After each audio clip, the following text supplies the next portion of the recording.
And we're back. Take two. Part two of the Legends of Fantasy Football podcast with our special, very special guest host tonight. Let me tell you about Wayne Coy. I went to high school with Wayne Coy.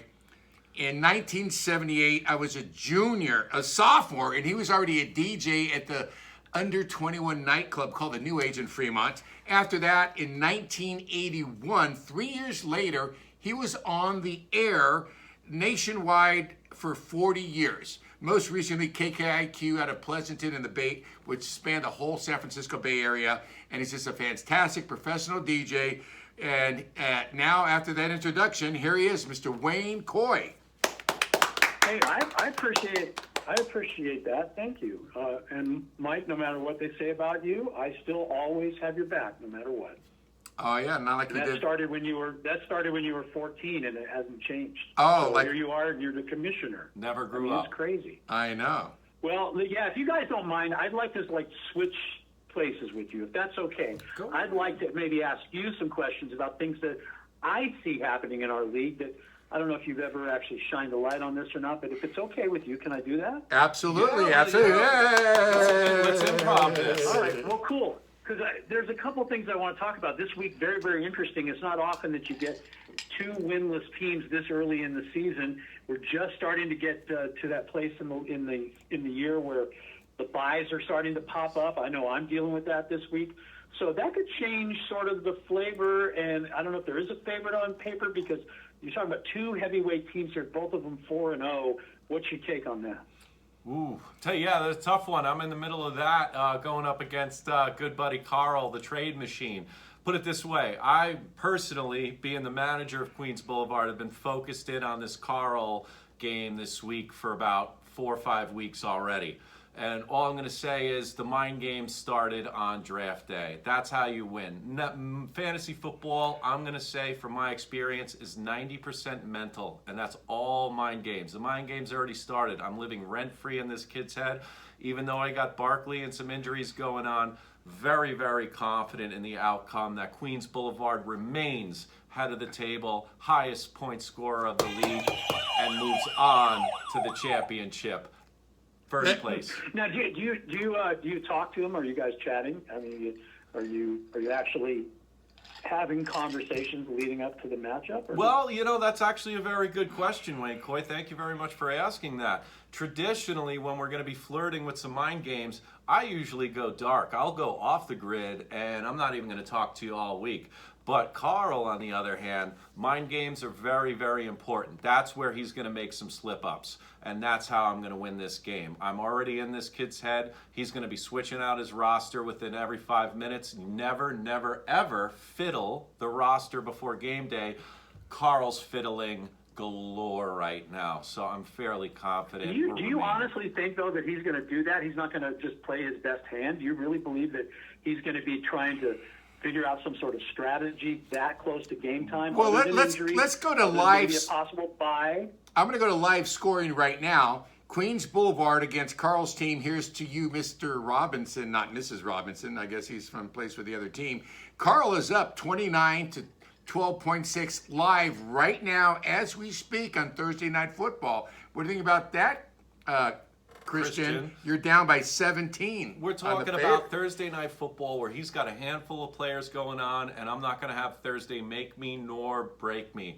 The game's over by Sunday night. He could have whatever lead he wants to have right now, but by the end of Monday night, we know who's going to be ruling the roost in the league.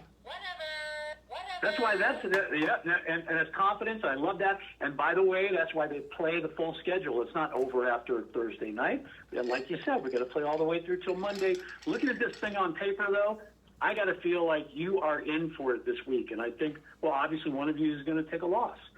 Unless you tie. Somebody's O's got to go. I don't even want to think about that. I do want to think about this, though, before we get into the next thing, which is going to be two teams that are experiencing the other side of the ledger, meaning off to a pretty rough start. I'm not going to use the term toilet bowl. Somebody else said that. It's too early for that. But I want to tell you about our folks at Barrel Tavern, Sherman Oaks. They're making drinks over there with the finest ingredients, made by the finest bartenders. I know this because I've been on the other end of the line while Michael's been completely in the bag pretty much on a nightly basis. So check them out, Barrel Tavern, Sherman Oaks. It's the one place to get a drink. Now let's talk about these two teams that are struggling, that are getting off the schneid. One of them hopefully is going to be, one of them will get their second win of the year this year. Who do you like in this match of mediocrity? Oh, so we're going to be talking about right now Zombies Ate My Neighbors by Alecco versus Team Vincent Ruffo by Vincent Ruffo. That's actually quite a compelling 1-3, and I mean these guys have some history already. You know, I've dubbed them as power friends. You can't separate these two just because of so much love that they have for each other. That's why this week's actually underhandedly very exciting. But me, after going over some of the lineups, Zombies Ate My Neighbors actually doesn't have neighbors coming in this week because rumor has it from the New Yorker like myself, Neighbors ain't playing this week.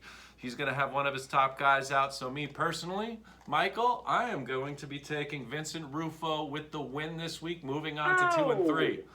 No, I like Alecco, and not just because he's a Raiders fan.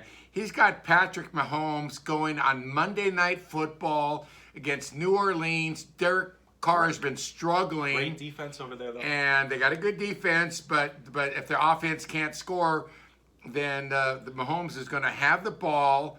Although he just got a weak spot with Dowdle going as his running back on with the Cowboys against Pittsburgh. And then he's got the Neighbors is out, and he has not, or it's questionable, is it? He's out. Come on, man. Okay, it says questionable right now. Out. We'll find out against Seattle. But you know what? Here's his secret weapon. He's got Brock Bowers going against a tough defense with Denver. It's going to be a low-scoring game, but Brock Bowers is going to be the number one receiver on the Raiders now that Devontae will be on the bench because they're going to trade him. Ooh, that's my take. Good point. Hot take. Get the hot take. And you know what, Michael? Let's stay with you for a second because the LA Mobsters playing catch these balls.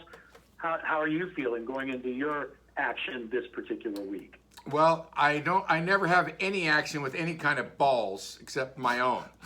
However, true. These kids, he's like the youngest kid in the league, and I'm favored by 12 points right now. I don't know if he's got all. Let's see if he's got all of his players in there. He does. And he's ready for you. Yeah, he does have. I do have 29 points tonight because I got Kirk Cousins with 29.9 points, and the game is not even over. It's only in the second. Not even halftime. It's 12 minutes. It's not even halftime. Wow, you are having a night. Wow, I'm having the fucking night. Bottoms up for Michael tonight. If anybody wants trades, hit up Michael. Yes, so it's there's a guy ready to deal, ready to go. First round and you know picks what? That's next not all year. he does. We're up against a break, guys. I'm sorry, but Christian, Michael, want to thank you both for being my guests this week on your show. I don't know how that works. You know what? I'll Sponsored do by Option Funding, your favorite mortgage broker. That's Michael Goyeneche. Any loans, make sure that you pay or Guido comes to collect. That's We'll right. Talk to you next week. All right, thank you very much. It's been a great night. We'll talk to you soon. Wayne Coy, you were phenomenal. Thank you, guys.